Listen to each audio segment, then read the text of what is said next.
Cartoon ഇഷ്ടപ്പെടാത്തവരായി ആരും ഉണ്ടാകില്ല, പ്രത്യേകിച്ച് കുട്ടികൾ. കേരളത്തിൽ ടി വി സാർവത്രികമായൊരു കാലഘട്ടം മുതൽ കുട്ടികളെല്ലാം കാർട്ടൂണിന് പുറകിലാണ്. മുതിർന്നവർക്ക് അവർക്കിഷ്ടപ്പെട്ട പരിപാടികൾ കാണാൻ പലപ്പോഴും കുട്ടികൾ ടി വി നൽകാറില്ല. കാർട്ടൂൺ അത്രമാത്രം സ്നേഹിക്കുന്നവരാണ് മലയാളികളും മറ്റെല്ലാ ഇടത്തെയും കുട്ടികളും. എന്നാൽ ഇപ്പോൾ ഈ കാർട്ടൂൺ മേഖലയിൽ നിന്ന് വരുന്ന ചില വാർത്തകൾ അത്ര സുഖകരമല്ല. അനിമേഷൻ വർക്കേഴ്സ് ഇഗ്നൈറ്റഡ് എന്ന അക്കൗണ്ടിൽ നിന്ന് ചില വാർത്തകൾ സമൂഹ മാധ്യമങ്ങളിൽ പോസ്റ്റ് ചെയ്തതാണ് കാരണം. ഈ അക്കൗണ്ട് വ്യക്തമാക്കുന്നത് കാർട്ടൂൺ നെറ്റ്വർക്ക് വൈകാതെ അടച്ചുപൂട്ടും എന്നൊക്കെയാണ്. മാത്രമല്ല, ഈ കാർട്ടൂൺ അനിമേഷൻ മേഖലയിലുള്ള മറ്റു സ്ഥാപനങ്ങളും ഇത് പിന്തുടരും എന്നും അവർ മുന്നറിയിപ്പ് നൽകുന്നു. എന്നാൽ അങ്ങനെ ഉണ്ടോ ഇല്ലയോ എന്ന കാര്യത്തിൽ ഇനിയും വ്യക്തത വരേണ്ടതുണ്ട്. അടച്ചുപൂട്ടലിനെ പറ്റി കാർട്ടൂൺ നെറ്റ്വർക്ക് വ്യക്തമായി ഒന്നും പറഞ്ഞിട്ടില്ല. അങ്ങനെ ഒരു പ്രതികരണവും അവരുടെ ഭാഗത്തുനിന്ന് ഉണ്ടായിട്ടുമില്ല. പക്ഷേ ഈ പോസ്റ്റ് വലിയ തോതിൽ വൈറലായിരിക്കുകയാണ്.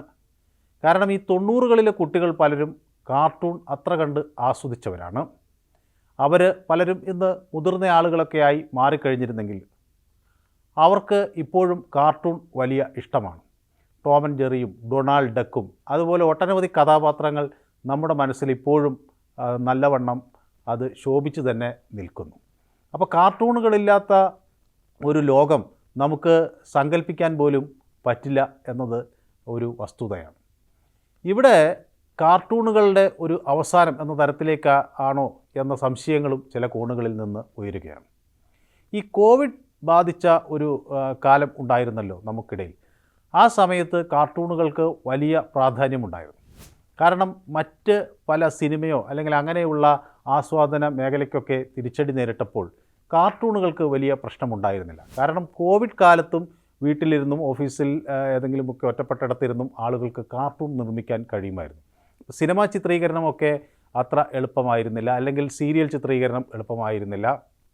മറ്റ് ഇതുപോലെ ആസ്വാദന പരിപാടികൾ ചിത്രീകരിക്കുന്നത് എളുപ്പമായിരുന്നില്ല. ആ ഘട്ടത്തിൽ കാർട്ടൂണുകൾക്ക് വലിയ മേൽക്കൈ നേടാൻ കഴിഞ്ഞു.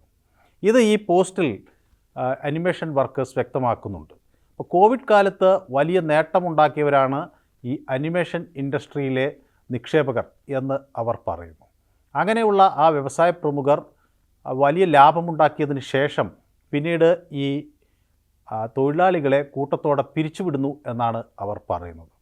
കൂട്ടത്തോടെ പിരിച്ചുവിടൽ നടപടി ഇനിയും തുടർന്നേക്കും എന്നും ഉള്ള ആശങ്ക അവർക്ക് ഉണ്ട് താനും.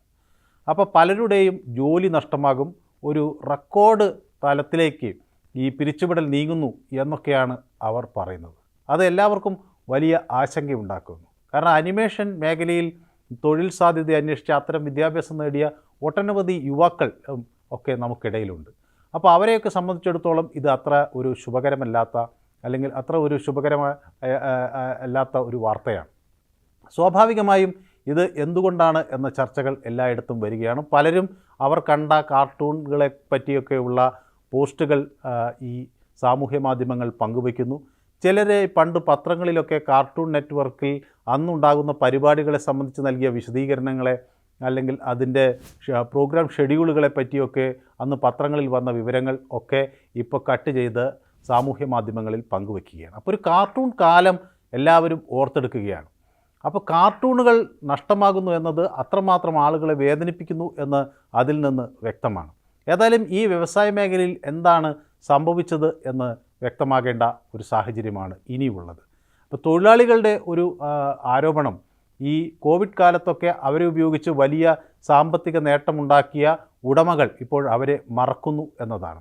ഇതിൽ പലപ്പോഴും ഇത്തരം സ്ഥാപനങ്ങൾ ഇപ്പോൾ കാർട്ടൂൺ നിർമ്മാണമൊക്കെ ഔട്ട്സോഴ്സ് ചെയ്യുകയും അതിൽ കരാർ അത്തരത്തിൽ ആളുകളിൽ നിന്ന് വാങ്ങിച്ചെടുക്കുകയും ചെയ്യുന്നു. ഒപ്പം ഈ തൊഴിലാളികളെ കുറയ്ക്കാനുള്ള നടപടികൾ സ്വീകരിക്കുന്നു എന്നാണ് അവർ പറയുന്നത്. അപ്പോൾ ഇത്രയും ഈ കോവിഡ് കാലത്ത് ഇത്രയും നല്ല ഒരു പ്രവർത്തനം കാഴ്ചവെച്ച ഈ തൊഴിലാളികളെ പക്ഷേ അടുത്ത കാലത്ത് ഉടമകൾ മറന്നു എന്ന ആക്ഷേപമാണ് അവർ പ്രധാനമായും ഉന്നയിക്കുന്നത്. അപ്പോൾ കാർട്ടൂണുകൾ നമ്മളെ ചിരിപ്പിക്കുകയൊക്കെ ചെയ്തിട്ടുള്ള ഒരു സംഭവമാണ്. അപ്പോൾ കാർട്ടൂണുകൾക്ക് പുറകിൽ പ്രവർത്തിച്ചവർ പക്ഷേ ഇപ്പോൾ അത്ര മനോഹരമായി ചിരിക്കുന്നില്ല എന്നാണ് ഈ വാർത്തകൾ നമ്മെ ബോധ്യപ്പെടുത്തുന്നത്. അപ്പോൾ കാർട്ടൂണുകൾക്ക് പുറകിൽ പ്രവർത്തിച്ചവരുടെ ഉന്നമനം കൂടി ഈ ലോകം പ്രാധാന്യത്തോടെ കാണേണ്ടിയിരിക്കുന്നു. എന്തുകൊണ്ടാണ് അവർക്ക് ഇങ്ങനെയൊരു ആശങ്കയുണ്ടായത് എന്ന് നാം വളരെ ഗൗരവത്തോടു കൂടി ചിന്തിക്കേണ്ടിയിരിക്കുന്നു. അവർ ഉയർത്തിക്കാണിക്കുന്ന ഈ പ്രശ്നം യാഥാർത്ഥ്യമാണെങ്കിൽ അത് ഒരു വലിയ പ്രശ്നം തന്നെയാണ്. ആ പ്രശ്നം പരിഹരിക്കാൻ ഒരു ക്രിയാത്മകമായ ഇടപെടലുകൾ എല്ലാവരുടെയും ഭാഗത്തു നിന്ന് ഉണ്ടാവുകയും വേണം. അവർക്ക് കൂട്ടായ പിന്തുണ നൽകുകയും വേണം. കാരണം കുട്ടികളുടെ ഭാവന വളർത്തുന്നതിലും അവരെ വ്യത്യസ്ത തലങ്ങളിലേക്കൊക്കെ മാറി ചിന്തിക്കാനൊക്കെ പ്രേരിപ്പിക്കുന്നതിലും കാർട്ടൂണുകൾ വലിയ പങ്കാണ് വഹിച്ചിട്ടുള്ളത്. അതോടൊപ്പം തന്നെ മൂല്യങ്ങൾ കുട്ടികളിലേക്ക് പകർന്നു നൽകുന്നതിന് പണ്ടൊക്കെ കഥകളും കവിതകളുമൊക്കെ വായിച്ചിരുന്ന കുട്ടികളിൽ ഇപ്പോൾ കൂടുതലും ഈ കാർട്ടൂണുകളെയൊക്കെ ആശ്രയിക്കുന്നൊരു സാഹചര്യം ഉണ്ടായിരുന്നു. അപ്പോൾ കാർട്ടൂണുകൾ അങ്ങനെ പൂർണ്ണമായും തകർന്നു പോകേണ്ടവയല്ല. അതിൽ ഒട്ടനവധി മികവുണ്ട്. വലിയ മൂല്യങ്ങൾ കുട്ടികളിലേക്ക് പകർത്താൻ കാർട്ടൂൺ വഴി നമുക്ക് കഴിയും. ഒപ്പം ബോധവൽക്കരണ പരിപാടികൾ ഒക്കെ ജനങ്ങളിൽ എത്തിക്കാനും കാർട്ടൂണുകൾ വളരെ ഫലപ്രദമാണ് എന്ന് കണ്ടെത്തിയിട്ടുണ്ട്. അപ്പോൾ ആ മേഖലയിൽ തൊഴിലെടുക്കുന്ന ആളുകളുടെ ആശങ്ക എന്ത് എന്ന് കണ്ടുപിടിക്കേണ്ടിയിരിക്കുന്നു. കാർട്ടൂൺ നെറ്റ്വർക്ക് അങ്ങനെ അടച്ചുപൂട്ടലിലേക്കൊന്നും പോകില്ല എന്ന വലിയ പ്രതീക്ഷയാണ് എല്ലാവർക്കും ഉള്ളത്. പക്ഷേ എന്തുകൊണ്ടാണ് ഇങ്ങനെയൊരു പ്രതികരണം വന്നത് എന്ന് എല്ലാവരും ഗൗരവത്തോടെ ഉറ്റുനോക്കുകയും ചെയ്യുന്നു.